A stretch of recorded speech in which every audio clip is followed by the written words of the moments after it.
திண்டுக்கல் மாவட்டம் நத்தம் அருகே கருத்தலக்கம்பட்டியில் நடந்த மீன்பிடி திருவிழாவில் 5000க்கும் மேற்பட்டோர் பங்கேற்றனர். கூடுதல் தகவல்களை நமது செய்தியாளர் சங்கர் வழங்க கேட்கலாம். சங்கர், இந்த மீன்பிடி திருவிழா பற்றிய விவரங்களை பதிவு பண்ணலாம். மோனிகா, தற்போது பார்த்தீங்கன்னா திண்டுக்கல் மாவட்டம் நத்தம் அருகே உள்ள கோசுக்குறுக்கு ஊராட்சிக்கு உட்பட்ட கருத்தலங்கம்பட்டியில் சுமார் 20 ஏக்கர் பரப்புல சமுத்திர கண்மாய் என்பது இருக்குது.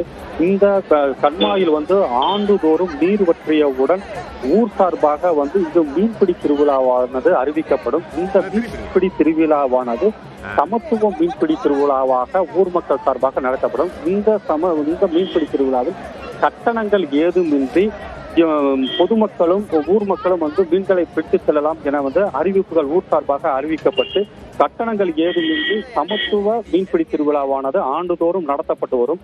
இந்த மீன்பிடி திருவிழா நடத்த முடிவு செய்யப்பட்டு அறிவிப்பு வெளியிடப்பட்டது.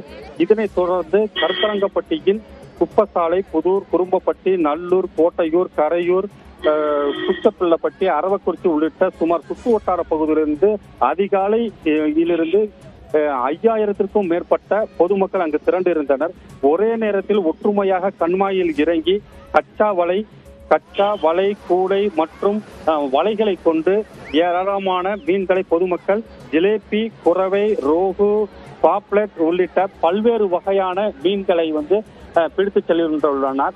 இந்த மீன்பிடி திருவிழாவில் பங்கேற்ற அனைத்து பொதுமக்களுக்கும் மீன்கள் கிடைத்ததனால் மீன்பிடி திருவிழாவில் மகிழ்ச்சி அடைந்து சென்றுள்ளனர். மோனிகா, விவரங்களை பதிவு செய்தமைக்கு நன்றி சங்கர். திருப்பி